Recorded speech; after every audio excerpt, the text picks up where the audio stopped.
Estamos en el número 42 ya y vamos a hablar sobre la anunciación del ángel a Santa María. Y vemos a una imagen muy bonita de el evangelista San Lucas, ¿sí? Una pintura, y vamos a leer lo que dice aquí abajo. Fundamentados en San Lucas. Para la reflexión de Jesucristo como el Mesías esperado, nos vamos a fundamentar principalmente en el Evangelio de nuestro Señor Jesucristo según San Lucas. San Lucas en su Evangelio nos quiere comunicar que la historia de Jesucristo se debe de leer a la luz de la historia de Israel en el Antiguo Testamento. Los primeros cristianos creían que la historia de Israel estaba alcanzando su tan esperado clímax y resolución, ¿sí? En Jesucristo. Bueno, ahí me faltó eso, en Jesucristo, o con la llegada de Jesucristo. Vamos a ponerle así. Llegada de Jesucristo. Bueno, y finalmente, para una mejor comprensión vamos a dividir esta unidad en 4 bloques o subunidades. La primera es el nacimiento de Jesús, la segunda es el ministerio público de Jesucristo, la tercera es la pasión y muerte de Jesús y la cuarta es la resurrección de nuestro Señor. Vamos a leer la Biblia latinoamericana versión 2015. Bueno, Lucas 1:1.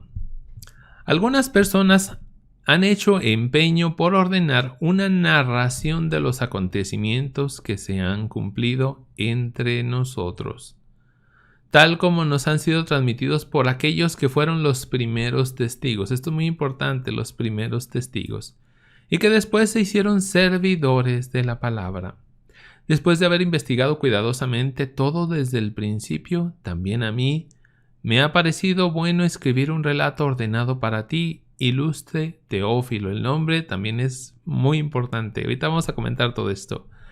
De este modo podrás verificar la solidez de la catequesis que has recibido. Bueno, se cuenta que Lucas es un doctor digamos a la altura de los doctores de entonces. No se imaginen un doctor como hoy.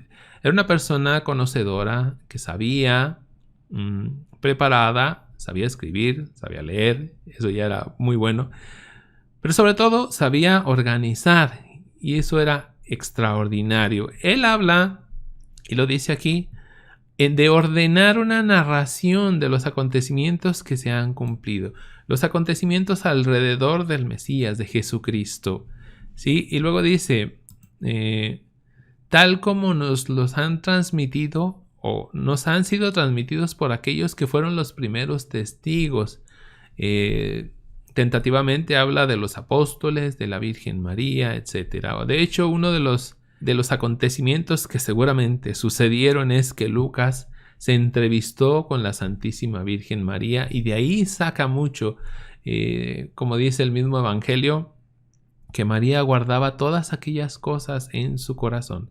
Pues Lucas, hagan de cuenta que de ahí tomó del corazón de María, sobre todo los primeros capítulos que vamos a estar leyendo. Dice que después se hicieron servidores de la palabra. Los testigos, los que vieron, los que vivieron estos acontecimientos, se hicieron servidores de la palabra. Y la palabra en un doble sentido, en el sentido que la palabra es Jesucristo y en el sentido de la palabra de Dios, que es la Biblia, ¿sí? Son servidores de la palabra. ¿Para qué nosotros estamos aprendiendo la palabra? Para volvernos servidores de la palabra, comunicadores de la palabra. Dice, versículo 3, después de haber investigado cuidadosamente todo desde el principio. Ahorita vamos a ver por qué dice que desde el principio. También a mí me ha parecido bueno escribir un relato ordenado. Él hace hincapié en esto de ordenar, ¿sí? Un relato ordenado. Tal vez porque los otros relatos, por ejemplo, el de Marcos no es el más ordenado del mundo, pero este de Lucas sí, está muy bien hecho. Escribir un relato para ti, ilustre Teófilo. Teófilo viene de teos, que significa Dios, y de filos, amor. El que ama a Dios significa Teófilo. Luego aquí se desata una pequeña controversia si Lucas realmente le escribió a una persona o le escribía en general a todos aquellos que aman a Dios. Teófilo, ¿sí? a los teófilos, los que aman a Dios. Dice, de este modo podrás verificar la solidez de la catequesis que has recibido.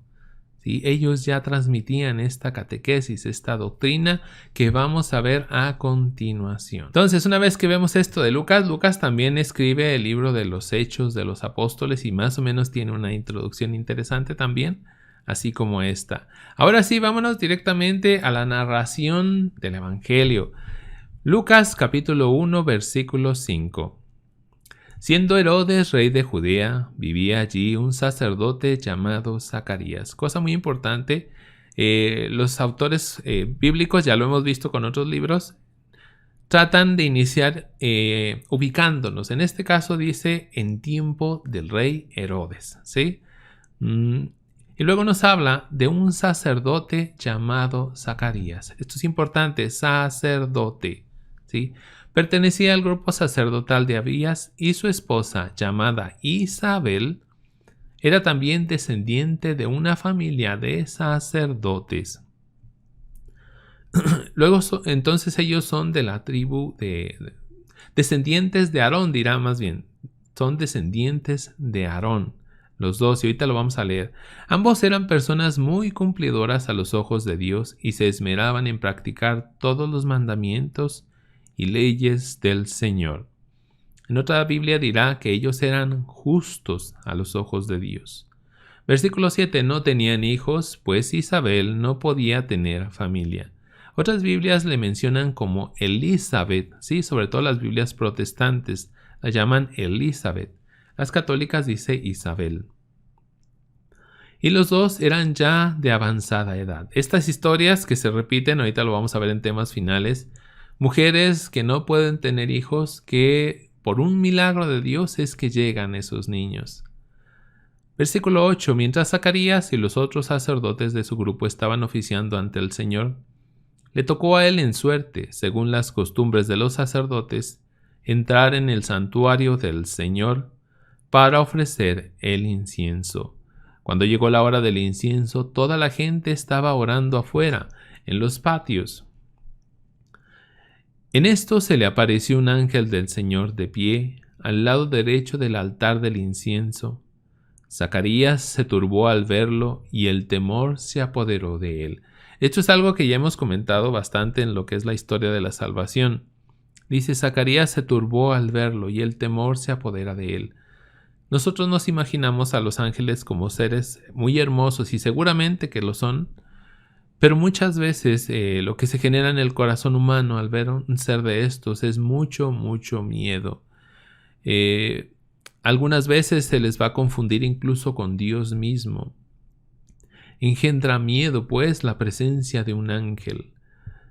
Eso nos hace un poco, nada más un poco, imaginar una de dos, o lo bello que es un ángel, o, como dice la Biblia, lo terrible que es un ángel. Y no estoy hablando de un ángel malo, ¿sí? Sino de un ángel bueno.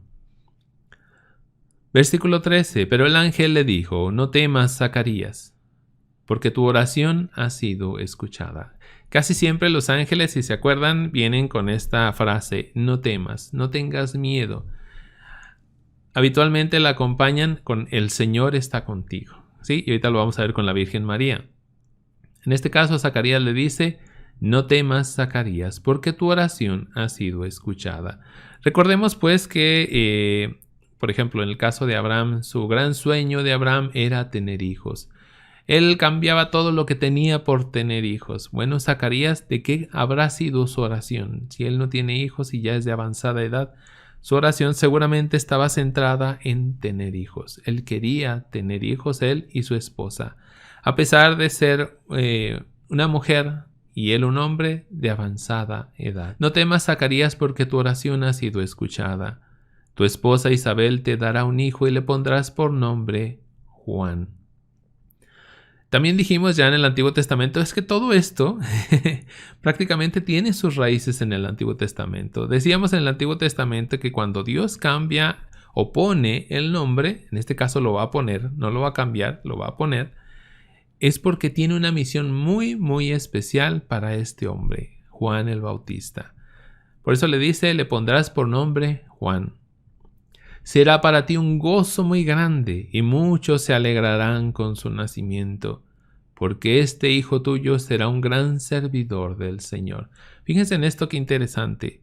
Gracias a que este hijo tuyo va a ser un servidor del Señor, eso para ti va a ser un gozo enorme, increíble. Algo que hoy pareciera que no es así. Me he encontrado con muchachos que quieren ser sacerdotes y la misma madre que los acercó a la iglesia ahora les rechaza eso. No quieren. Es que dicen, es que quiero tener un nieto. No se dan cuenta del mal que le están haciendo a sus hijos. Qué tristeza, ¿no? Cambiar las cosas del cielo por las cosas de la tierra. No es que no sean buenas las cosas de la tierra, pero son increíblemente mayores, más hermosas las del cielo. Hay de aquella madre que le impida a su hijo ser un sacerdote. Pues Zacarías se va a llenar de gozo precisamente porque su hijo es sacerdote. Eso qué importante es. Y no solo Zacarías, y muchos se alegrarán con él, ¿sí? Con su nacimiento, dice aquí. ¿Por qué? Porque el sacerdote no solo sirve a su familia, que le puede servir, sino que sirve a toda la comunidad. ¿Para qué? Como sacerdote, ser el lazo de unión entre Jesucristo y nosotros, ¿sí? Por ejemplo, en la oración, pedirle al sacerdote que ore por nosotros. Por ejemplo, en la Eucaristía, por ejemplo, en la confesión. Es decir, el sacerdote está llamado a ser una fuente de alegría para todos nosotros. Bueno, sigo. Muchos se alegrarán con su nacimiento, porque este hijo tuyo será un gran servidor del Señor.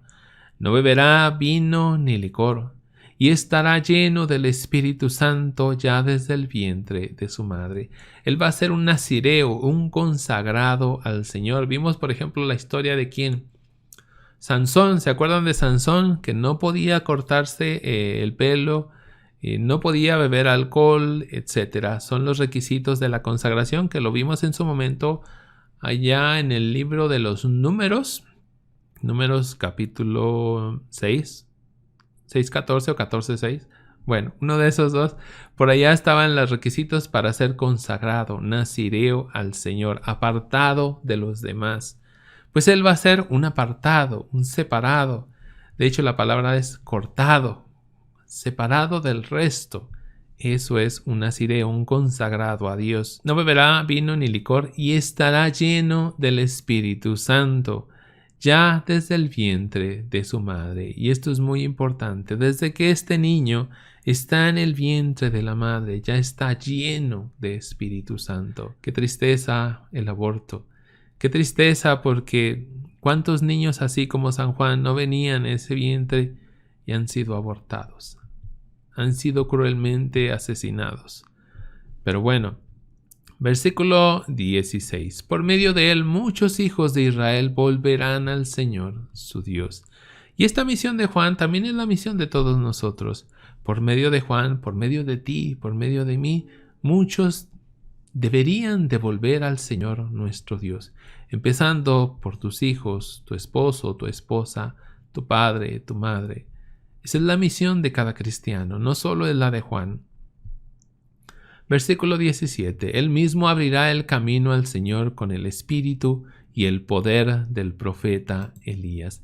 Había sido dicho en el Antiguo Testamento que un día iba a venir Elías, iba a abrir el camino al Señor. Pues bueno, el espíritu de Elías está en Juan el Bautista. No es que se le haya metido su propio espíritu, sino la manera de ser de Elías la va a tener Juan el Bautista. A eso se refiere. Bueno, seguimos. Reconciliará a padres e hijos y llevará a los rebeldes a la sabiduría de los buenos. Estas que son las misiones de todo cristiano, o deberían de ser, o de hecho lo son. Pero lamentablemente en vez de reconciliación llevamos división. Y hoy más que nunca que vemos que la iglesia se están formando muchos grupos, se está dividiendo. Y mucha gente cree que eso es bueno. No, no es bueno, para nada es bueno. Diabolus, ya lo hemos explicado varias veces, diabolus, que es de donde viene la palabra diablo, significa el que divide, el encargado de dividir reinos. Ese es el diablo. Y si yo hago la obra de dividir, estoy haciendo la obra de Satanás. De este modo preparará al Señor un pueblo bien dispuesto. Igual, esta es la misión de todo cristiano. Versículo 18. Zacarías dijo al ángel: ¿quién me lo puede asegurar? Yo ya soy viejo y mi esposa también. Es decir, está dudando el hombre, ¿no? ¿Quién me lo asegura? ¿Tú quién eres para afirmar eso? ¿No? Casi le dice eso. El ángel contestó: yo soy Gabriel, el que tiene entrada al consejo de Dios, y he sido enviado para hablar contigo y comunicarte esta buena noticia. Lo que le está llevando es una noticia, pero no solo es una buena noticia, es una buena noticia. Es un evangelio, eso significa evangelio, buena noticia. Y aquí nos dice el nombre del ángel, el ángel Gabriel. ¿Quién es Gabriel? Lo vimos también en el Antiguo Testamento. Bueno, Gabriel, el ángel Gabriel o arcángel Gabriel, fue el que le dijo allá a Daniel, al profeta Daniel, que tenían que pasar 490 años para que llegara el Mesías. En ese momento que iniciaban, digamos, los 490 años, Gabriel anuncia: hoy que se cumplen, en ese momento ahora con Zacarías, que se cumplen esos 490 años, vuelve a aparecer Gabriel para anunciar el fin de ese tiempo en el que había de esperar el Mesías. Versículo 20. Mis palabras se cumplirán a su debido tiempo, pero tú, por no haber creído, vas a quedar mudo y no podrás hablar hasta el día en que todo esto ocurra. Esto también habla mucho de quién somos. Por tu falta de fe, porque no le tienes fe al Evangelio, porque no le tienes fe al Señor, es que no evangelizas. Estás mudo porque dudas, porque tienes miedo. Y hasta que creas, hasta que se cumpla, entonces sí podrás hablar a los demás. Pero lamentablemente, tu falta de evangelización denota no otra cosa sino falta de fe, falta de certeza en el Señor Jesucristo. No es tanto fe en ti, sino sobre todo en Jesucristo. Vamos al versículo 21. Sí, vamos al 21. Sí. El pueblo estaba esperando a Zacarías y se extrañaban de que se demorase tanto en el santuario. Cuando finalmente salió no podía hablarles y comprendieron que había tenido alguna visión en el santuario. Intentaba comunicarse por señas, pero pues permanecía mudo.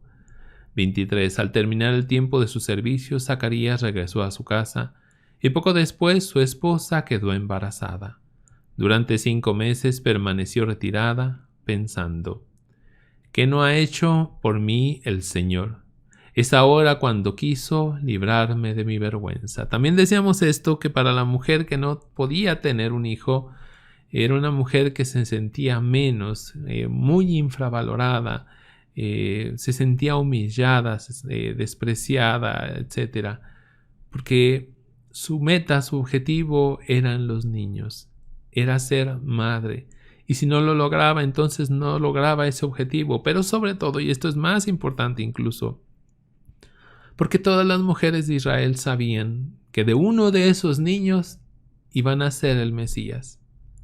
Entonces, si tú no puedes tener hijo, tú no tienes siquiera la más remota posibilidad de ser la madre del Mesías. Ella no fue la madre del Mesías, ¿verdad? Pero va a ser la madre del precursor del Mesías, de Juan el Bautista. Bueno, vamos a ver. La anunciación, anunciado el nacimiento de Jesús. Y esto es todavía más intenso, la enseñanza aquí, pero no podemos verla toda antes. Dice, al 6º mes, bueno, aquí se me pasó algo. Dice aquí de Isabel: durante 5 meses permaneció retirada. Es decir, 5 meses. Y curiosamente acá dice, al sexto mes, el ángel Gabriel fue enviado por Dios a una ciudad de Galilea. Al 6º mes de embarazada Isabel, el ángel viene a Galilea, a una ciudad, bueno, otra vez lo leo. Al 6º mes, el ángel Gabriel fue enviado por Dios a una ciudad de Galilea llamada Nazaret, a una joven virgen que estaba comprometida en matrimonio con un hombre llamado José, de la familia de David, descendiente del rey David. La Virgen se llamaba María. Descendiente del rey David, el rey David, que era de la tribu de Judá. Jesús va a ser pues descendiente de David, de la tribu de Judá. Dice, la Virgen se llamaba María. Y aquí, si se fijan, repite Lucas que María es virgen. Eso es muy importante, porque se anunció en el Antiguo Testamento, Isaías 7:14 creo. La Virgen está encinta y va a dar a luz a un niño al que le pondrán Emmanuel, Dios con nosotros. Más o menos dice así. Entonces, de hecho, en algunas Biblias nada más dice la joven, en otras Biblias nada más dice la doncella. Pues aquí dice la joven virgen, ¿sí? Lucas lo asegura, ella es virgen. La Virgen se llamaba María. Llegó el ángel hasta ella y le dijo, alégrate, llena de gracia, el Señor está contigo. Primero, alégrate. En algunas Biblias sacadas o traducidas a partir de la Vulgata latina dirá salve, salve. Pero aquí dice alégrate. Y vamos a explicar en temas finales el porqué de esto. Llena de gracia, la siempre llena de gracia. Dirá el original, Jaire que jaritomene, Jaire, alégrate, que jaritomene, la siempre llena de gracia, la que estuvo llena de gracia, la que está llena de gracia, la que siempre estará llena de gracia. Ese es el que jaritomene de la Santísima Virgen María, es decir, siempre sin pecado. Y esto es muy importante para sostener la virginidad de la Virgen María. Y concluye con el Señor está contigo. Y esta también es una frase muy enraizada en el Antiguo Testamento. Me acuerdo de Gedeón, por ejemplo. Le decía, ¿cómo le dice? También un ángel le dice a Gedeón, bueno, lo saluda y le dice, valiente guerrero Gedeón, el Señor está contigo. Cuando Gedeón era muy cobarde, por cierto, sí. Pero Dios le saca lo valiente a Gedeón. Pero el Señor está contigo es una frase muy, muy importante y ahorita la vamos a ver un poquito más amplio. Versículo 29, María quedó muy conmovida al oír estas palabras y se preguntaba, ¿qué significaría tal saludo? Pero el ángel le dijo, no temas. Otra vez un ángel diciéndole a las personas, no tengan miedo, no tengas miedo, María. No solo no me tengas miedo a mí, sino no tengas miedo de lo que te estoy diciendo, porque ella quedó muy conmovida, perturbada, incluso dirá otras Biblias. No temas, María, porque has encontrado el favor de Dios. Las palabras que se están diciendo aquí de la Santísima Virgen María son grandes como no tenemos idea. Has encontrado el favor de Dios. ¿Hasta qué niveles? Ahorita vamos a ver. Concebirás en tu seno y darás a luz un hijo, al que pondrás el nombre de Jesús. Decíamos pues como todas las mujeres judías tenían este sueño de un día dar a luz al Mesías. Desde chiquitas ellas tenían este sueño de que el Mesías naciera de ellas. Pues aquí encontramos a esa mujer, a esa bendita, santísima mujer llamada María. María, como también se llamaba la hermana de Moisés, María. Algunas Biblias dirán Miriam, ¿no? Dice, concebirás en tu seno y darás a luz a un hijo al que pondrás el nombre de Jesús. Jesús, que significa Dios salva. En su nombre está ya la misión. Otra vez Dios pone el nombre porque le da una misión. Y Jesús va a ser el Salvador. Versículo 32, será grande y justamente será llamado Hijo del Altísimo. Ellos están esperando al Hijo de Dios. El pueblo de Israel se consideraba el Hijo de Dios, pero están esperando un Mesías, al Hijo de Dios. Pues es en María donde van a ser ese Hijo de Dios, el Hijo del Altísimo.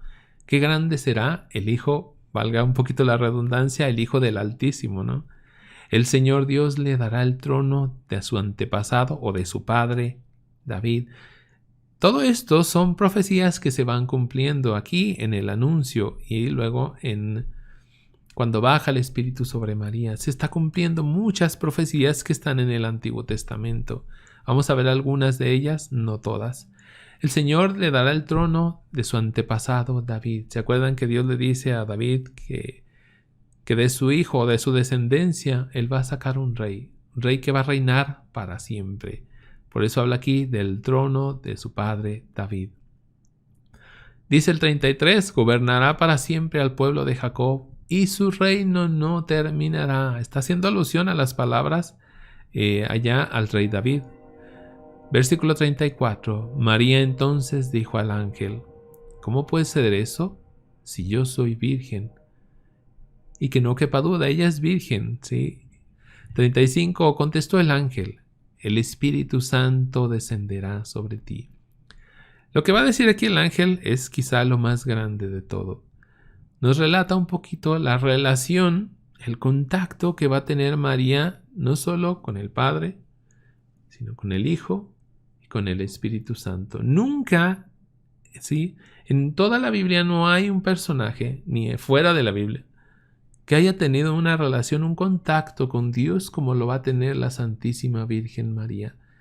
Ni se le acercan tantito. Por eso el que se desprecie por parte de muchos protestantes a la Virgen María, uno muchas veces lo siente como un insulto, no solo a la Virgen, principalmente a Jesucristo, principalmente a la Santísima Trinidad. Contestó el ángel, el Espíritu Santo descenderá sobre ti, y el poder del Altísimo te cubrirá con su sombra. Por eso el niño santo que nacerá de ti será llamado Hijo de Dios. Una relación muy muy directa con el Padre, el Hijo y el Espíritu Santo. Aquí nos está diciendo el ángel que va a aparecer la Shekinah, la gloria de Dios, la sombra de Dios. Se va a posar por encima de la Santísima Virgen María. ¿Dónde se posaba la Shekinah? La gloria de Dios. Se posaba, por ejemplo, allá en el Arca de la Alianza, ¿se acuerdan? Que la cubría con su sombra. También más adelante vamos a ver en la transfiguración de Jesucristo que viene una nube y cubre con su sombra a Jesucristo. Es la Shekinah de Dios, la gloria de Dios ahí presente, en este caso con María. ¿Sí? Por eso les digo, esto es algo que nadie en el Antiguo ni en el Nuevo Testamento va a experimentar, solo la Santísima Virgen María. Bueno, dice, por esto el niño santo que nacerá de ti será llamado Hijo de Dios. Dice el 36, también tu parienta Isabel está esperando un hijo en su vejez, y aunque no podía tener familia, se encuentra ya en el 6º mes del embarazo. Sí, eran 5 meses más 1, son 6 meses. Para Dios nada es imposible. Y esto también tiene una raíz profundísima en el Antiguo Testamento.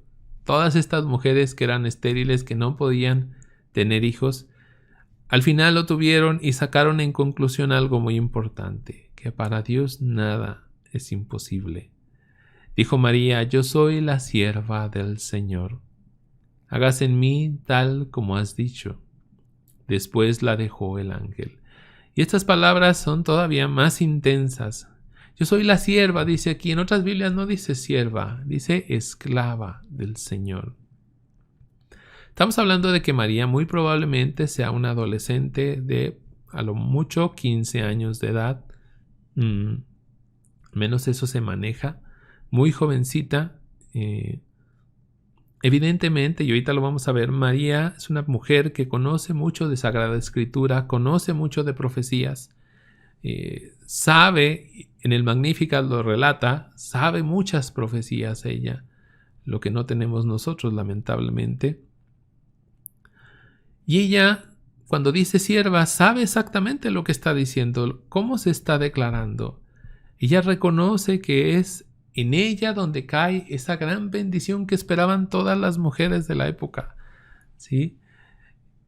Que el Mesías naciera de ella. Hágase en mí tal como has dicho, hágase en mí según tu palabra, ¿sí?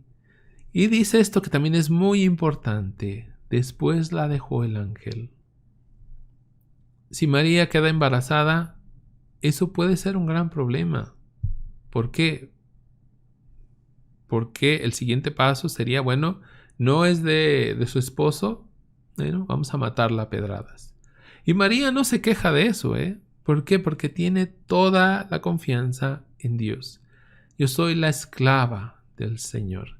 Algo bien importante es como allá, que ya sabemos, o creo que ya sabemos muchos, que María es, o más bien el arca de la antigua alianza es prefigura de la Santísima Virgen María. Y algo muy bonito es que el arca esa, que estaba en el desierto, era esclava de la Shekinah, de la nube de la gloria de Dios. Si la gloria de Dios, si la nube de Dios se movía, tenían que levantar todo, levantar el arca y que siguiera a la nube. Y hasta donde iba la nube, hacia allá iba el arca. En este caso también, hacia donde Dios mande, hacia allá va María. Porque María es el arca de la nueva alianza. A ver, María visita a Elizabeth. Lucas 1:39. Por entonces María tomó su decisión y se fue, sin más demora. ¿Qué pasa con María? María pudo haber dicho, bueno, yo ya voy a ser la madre del Mesías, ahora que me sirvan todos, ¿no? Aunque yo soy la esclava del Señor, que me sirvan todos. No, María no hace eso. Si algo caracteriza a la Santísima Virgen María, es el buen corazón, es el servicio. Eso mismo que va a caracterizar a Jesucristo, ¿sí? Que no ha venido a servirse, sino a servir.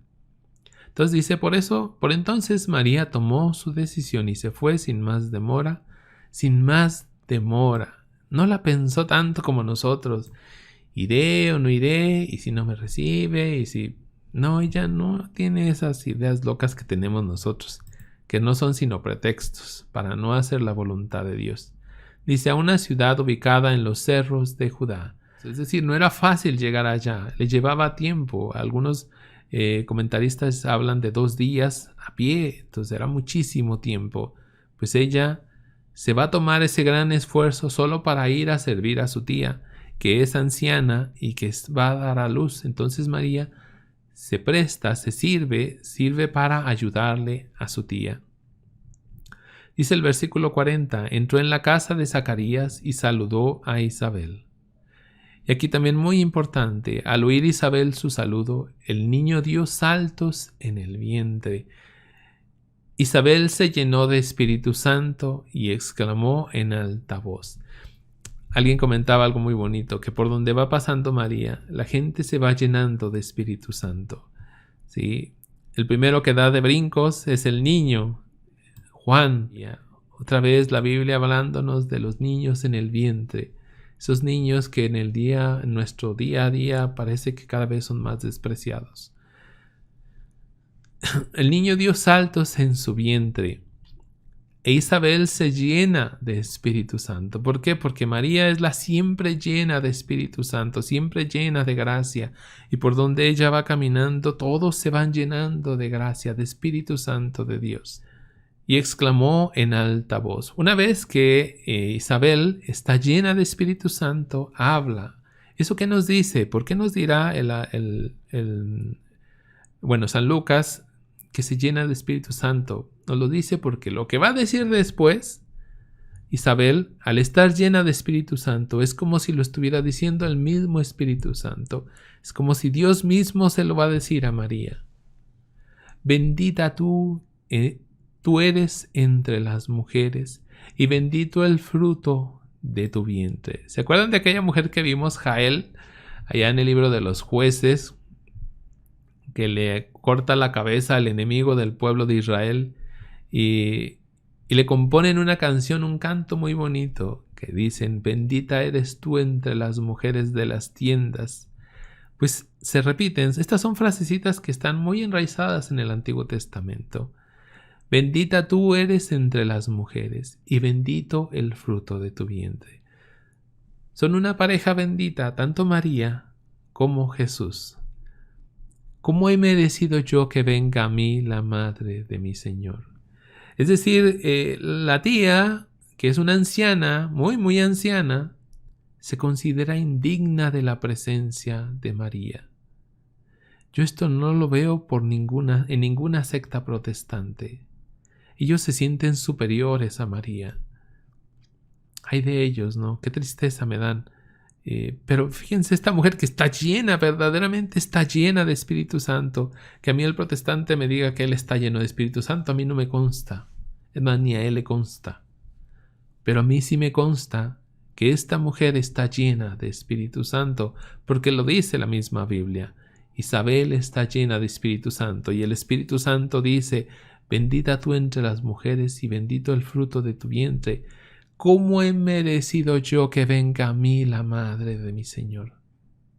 Yo no soy nadie para que venga a mí la madre de Dios, de mi Señor. Yo no soy nadie. Y aquí ya no hablo por Isabel, hablo por mí. Yo no soy nadie. Y sin embargo, ella quiere estar ahí contigo, conmigo.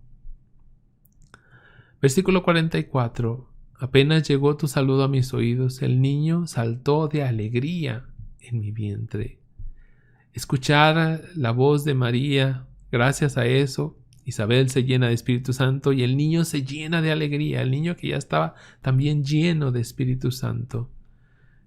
Dichosa tú por haber creído que se cumplirían las promesas del Señor. Dichosa ella, ¿sí?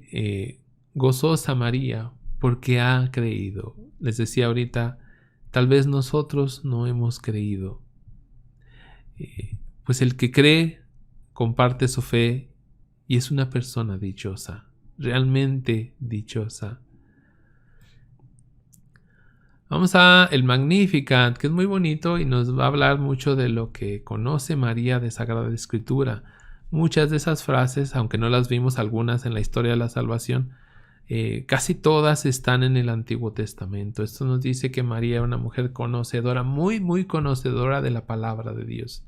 Es decir, su santidad no le viene de casualidad, le viene también de que ella conoce la palabra de Dios. Y no solo eso, sino que la vive, pues ella es la esclava del Señor. Y se hace en ella según la palabra de Dios. 46. María dijo entonces: proclama mi alma la grandeza del Señor. Fíjense cómo termina con Isabel. Dichosa tú. La está alabando, la está engrandeciendo. De hecho, todo lo que leímos era subir, levantar a María por parte de Isabel. La misma alegría del niño se presta a eso. Y sin embargo, María, ¿cómo contesta? Esta es la respuesta de María. Es como si ella dijera: no, yo no. ¿Sí? Dice: proclama mi alma la grandeza del Señor. Es el de arriba, yo no. Es el de arriba. ¿Sí?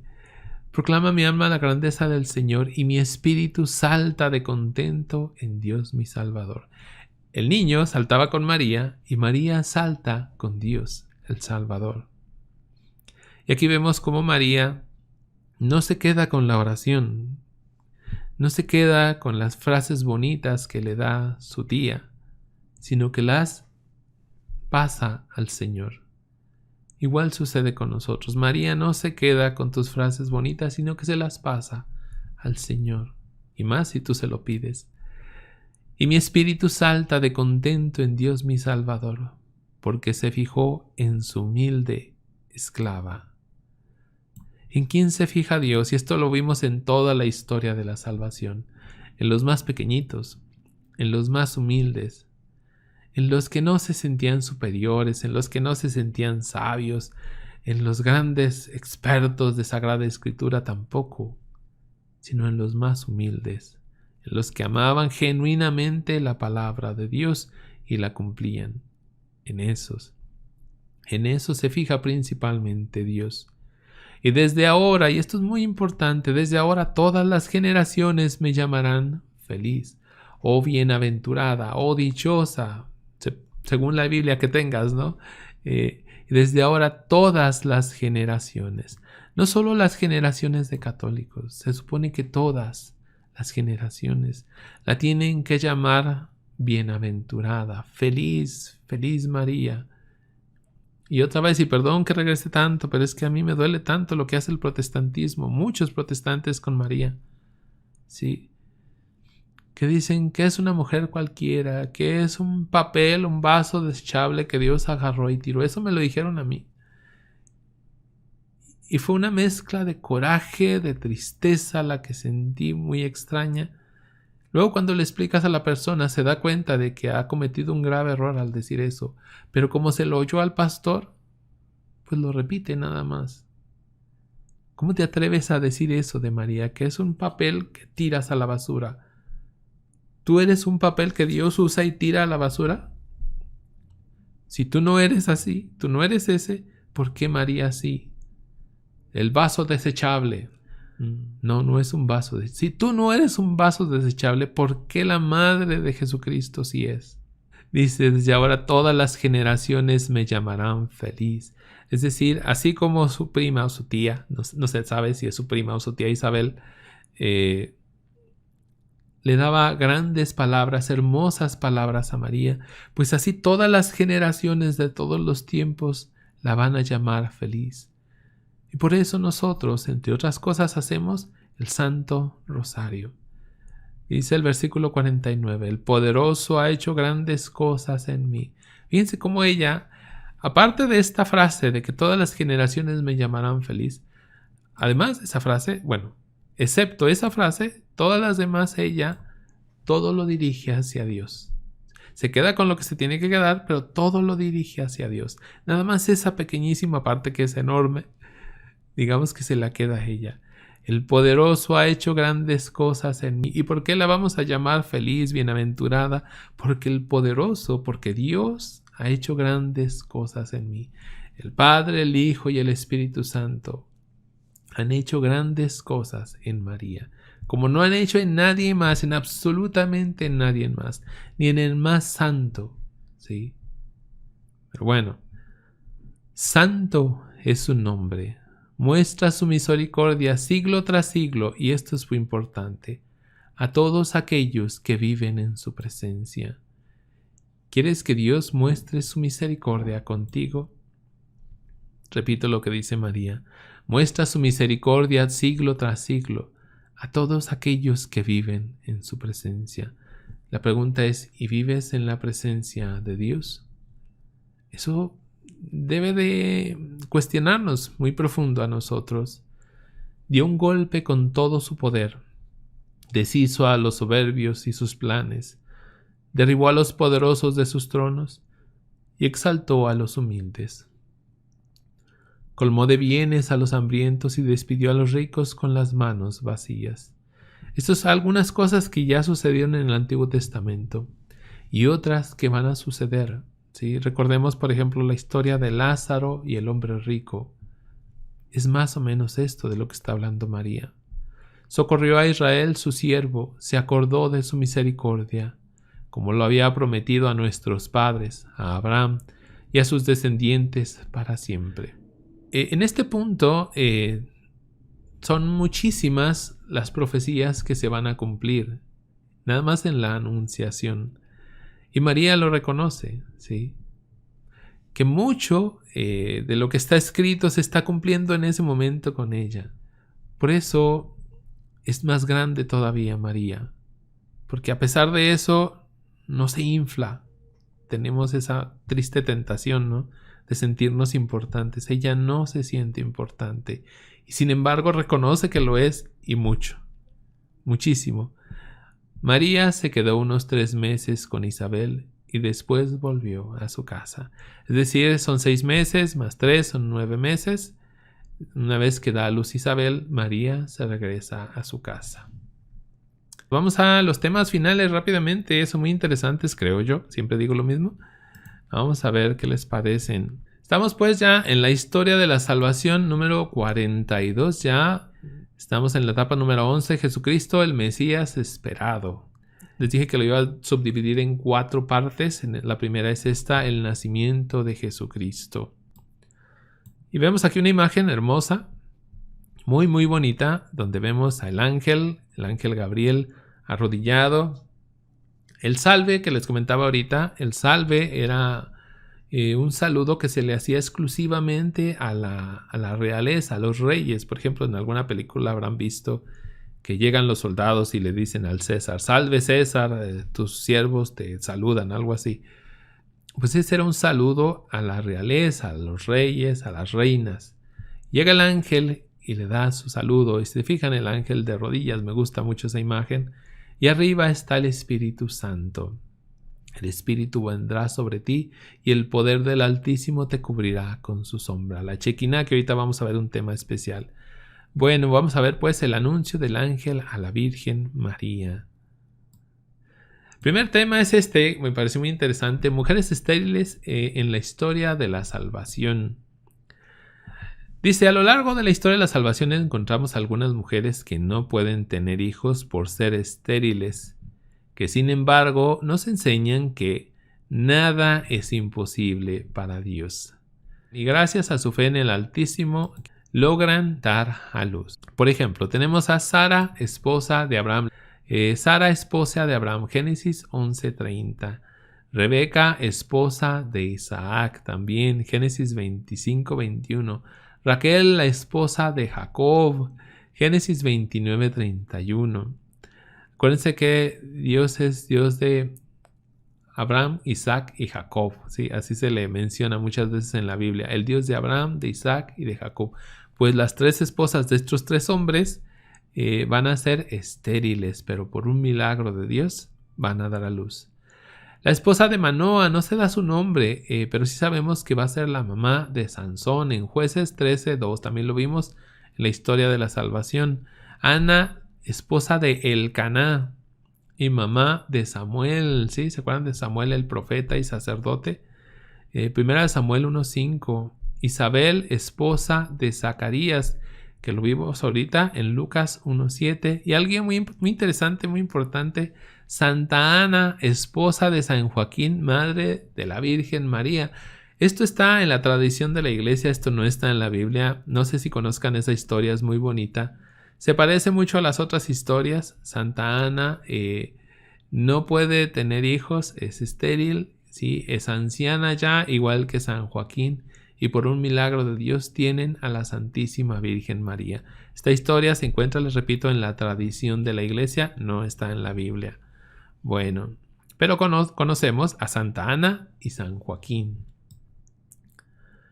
En cierto sentido, todas ellas son prefigura de la Santísima Virgen María, pues ella, al no conocer varón, no puede dar a luz. Sin embargo, queda embarazada por el poder del Altísimo y su fe.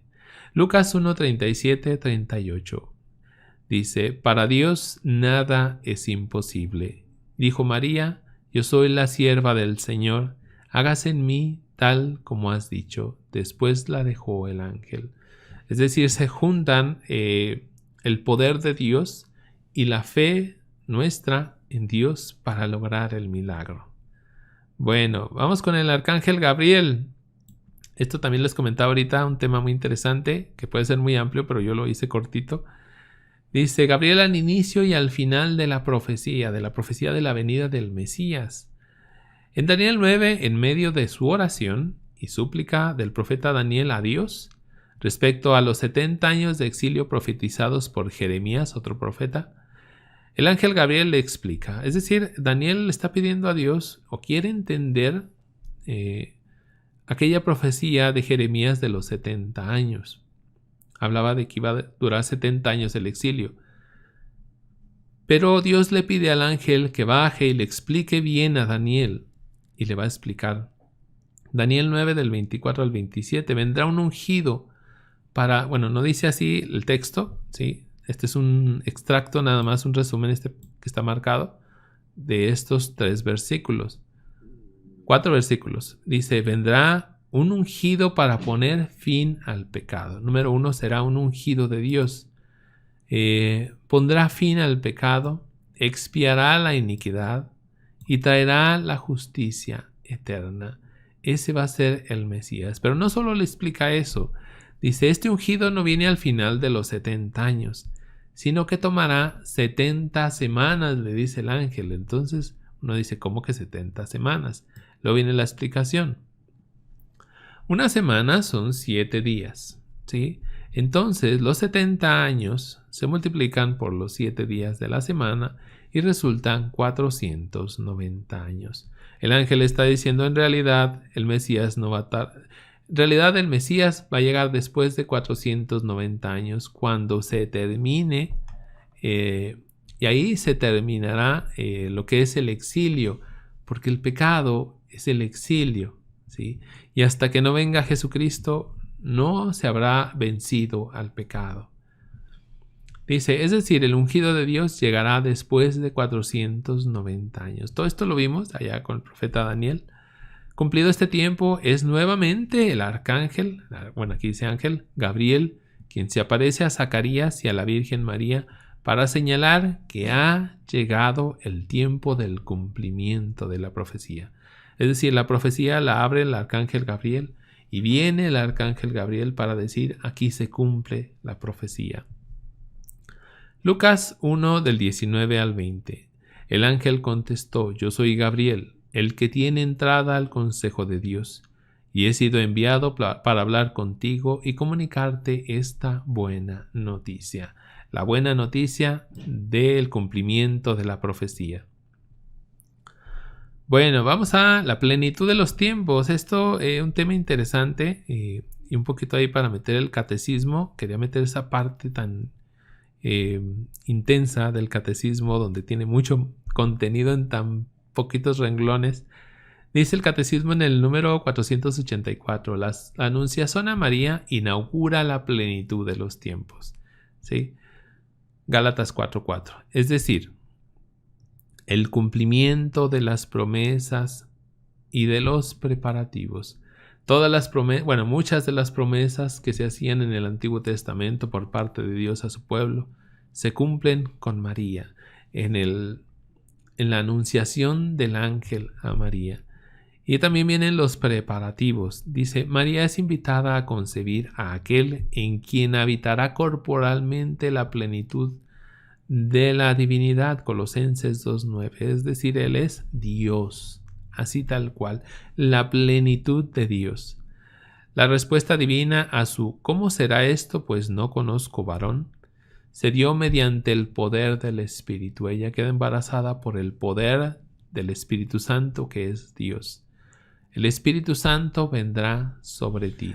El anuncio del ángel Gabriel a la Virgen María inicia lo que San Pablo llama, pues, la plenitud de los tiempos. La plenitud de los tiempos es cuando todo está listo. El pueblo ya está listo. Las naciones de alrededor están listas.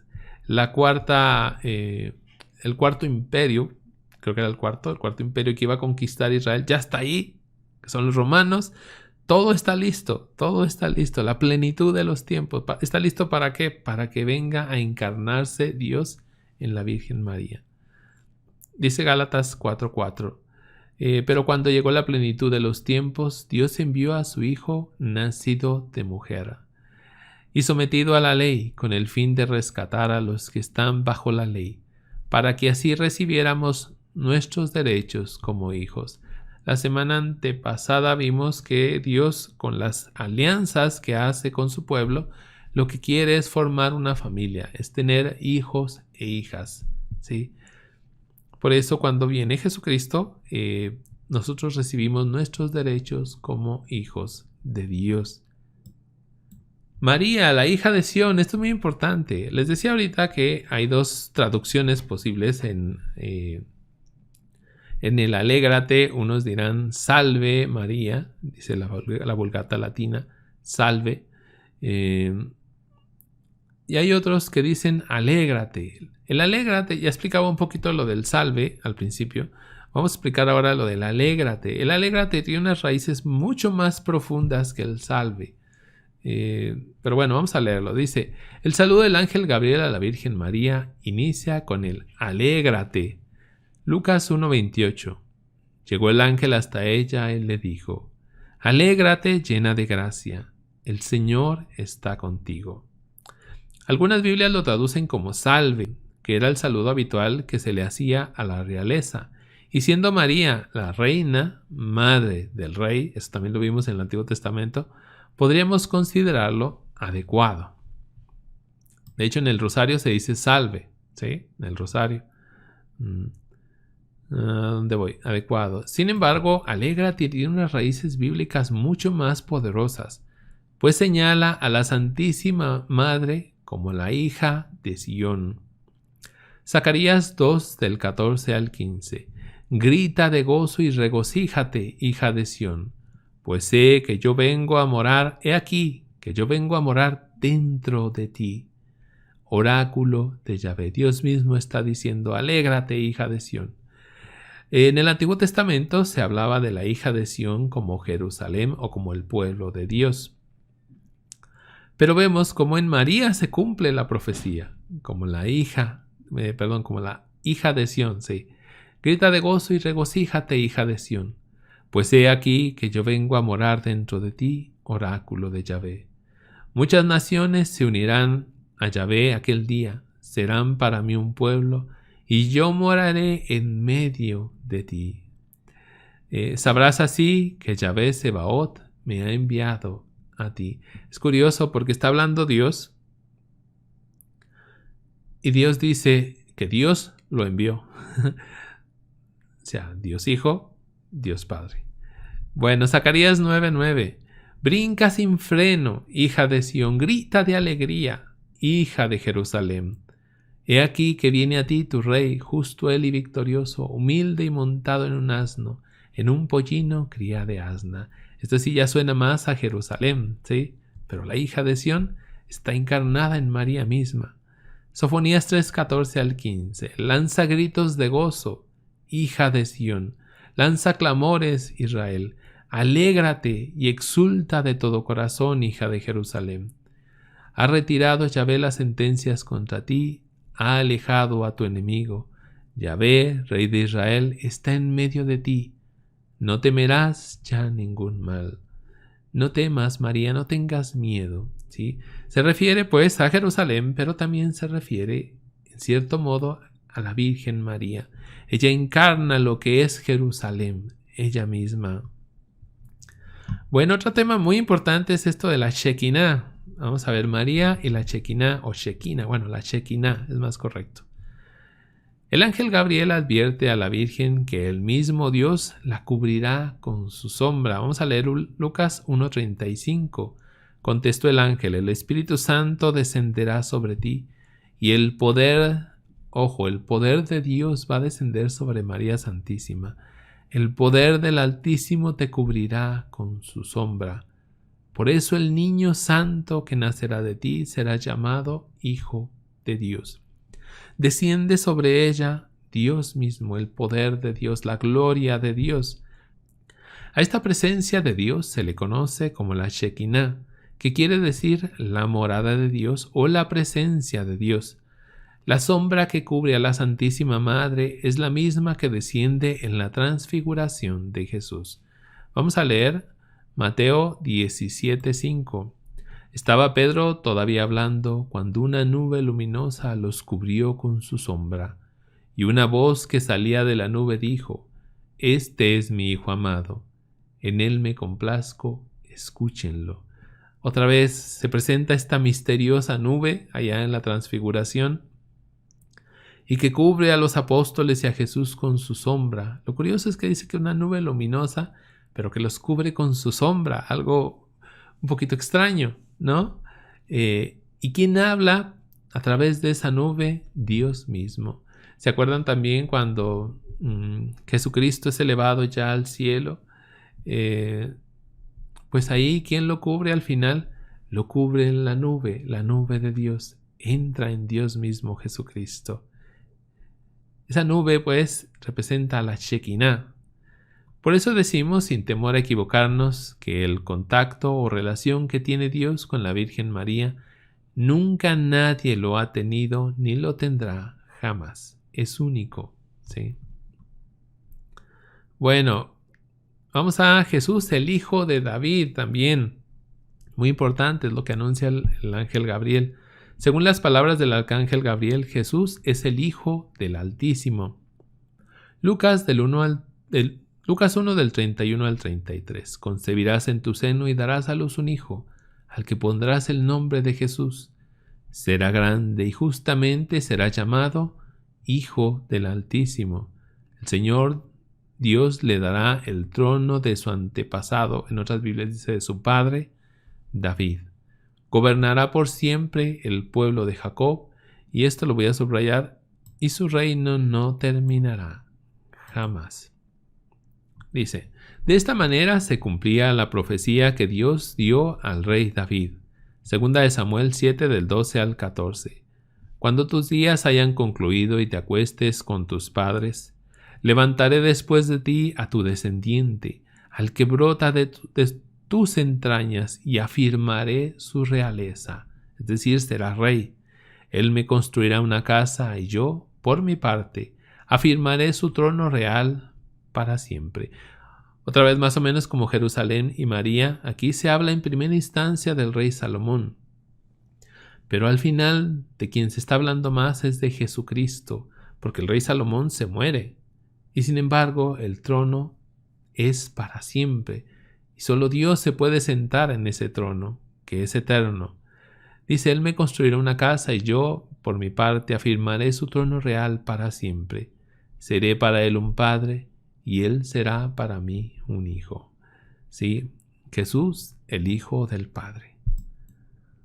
Muchos reconocían en Jesús el cumplimiento de esta y otras profecías y por eso le llamaban el Hijo de David. Ya en su ministerio a Jesús le van a ir llamando por todos lados el Hijo de David, ¿sí? Porque sabían o pensaban que en él se estaban cumpliendo las profecías ya. Por ejemplo, Marcos 10:48. Muchas personas trataban de hacerlo callar, pero él gritaba con más fuerza, Hijo de David, ten compasión de mí. Por los milagros que hacía, por cómo hablaba, cómo se sentía la autoridad de Jesús sobre los demás, incluso sobre la gente del templo. Por eso ya lo llamaban el Hijo de David. Mateo 12:23. Ante esto toda la gente quedó asombrada y preguntaban, ¿no será este el Hijo de David?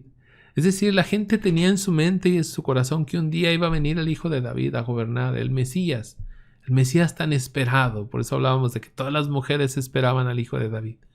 Pues bueno, con Jesús llega el Hijo de David y se cumple la profecía del Antiguo Testamento, o muchas profecías de hecho. Bueno, vamos a la pregunta final. Es una pregunta interesante, a mí me pareció, que no sé si está bien formulada, pero me pareció muy interesante. Y esto pensando en la Virgen María. ¿Dejarías detrás la comodidad en la que te encuentras para cumplir la voluntad de Dios? En otras palabras, dirías, he aquí la esclava del Señor, hágase en mí según tu palabra, según tu voluntad. Yo creo que es bueno preguntárselo para saber si realmente somos cristianos. ¿Qué nos falta? Tal vez decimos, sí quiero seguir a Dios, pero desde aquí, desde donde estoy, no me puedo mover. Y no es necesariamente que te muevas del lugar, A veces no basta, no es eso lo que pide Dios, que te muevas del lugar, sino que muevas esto, ¿sí? De donde estás acomodado, ubicado hoy en tu mente, que lo muevas a otro lugar. A eso se le conoce como metanoia o conversión. Dios te está pidiendo eso, que salgas de ese lugar, ¿sí? ¿Dejarías esa comodidad, ese lugar donde hoy estás más o menos cómodo, todo tranquilo, entre comillas, claro, por seguir lo que pide Dios? En otras palabras, por buscar la santidad que nos pide Dios. Bueno, es una buena pregunta que creo que nos deberíamos de contestar. Entonces, les doy las gracias por haberme acompañado y nos vemos la próxima semana, el jueves a las 10 de la mañana, con el nacimiento de Jesucristo, ahora sí, en el Evangelio de San Lucas, capítulo 2. Adiós.